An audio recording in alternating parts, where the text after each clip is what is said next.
First of all, it's urgency. The majority of deals that I see that get stalled, it's because the champions really bought in. They love the tool.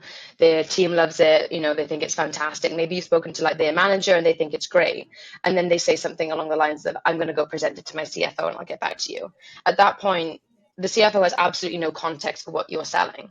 That person could go to the CFO and say, "Oh, it's an amazing tool that does loads of receipt fetching," but like they don't care about that. They've delegated that job down. Like, that's your problem. You deal with that. Like, I'm not going to invest a budget that we don't have for something that doesn't benefit one of these top three initiatives. Like, that's what the CFO is thinking. Like, how do I explain this investment to the board when I'm already not hitting metric, X, Y, and Z?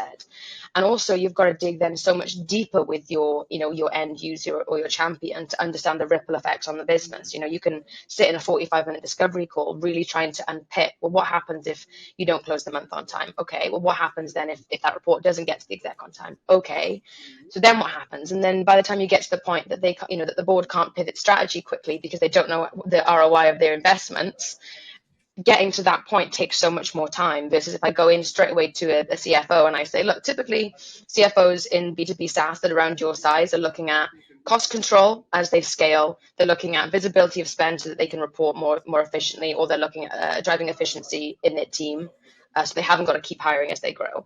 Looking forward the next 12 months, which of these three would you say is most relevant for you? Then they choose one. And then you say, okay, perfect. Why would you choose that one? And now I'm talking about your high level initiative, and you're saying, well, the board wants me to, improve this metric by whatever ahead of this date. And I'm like, great, okay. So you need that in by August 31st. And then I work backwards. So realistically, if you want to, let's say we go back to, scaling in France. I don't know why it's my example, but we're here. So say you want to scale out in France. Well, you need to have this by that time, which means realistically, you need to understand your budget for that by this time. So when would you need something in place to give you that insight?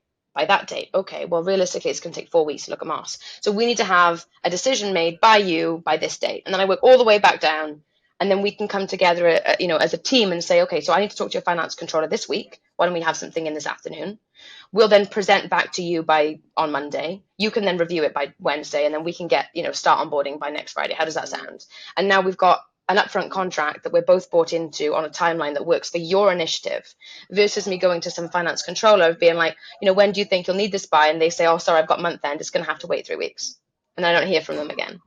It's a completely different buying cycle, and you get actual urgency, and you tend to see meetings that are on the day rather than like in 3 weeks time.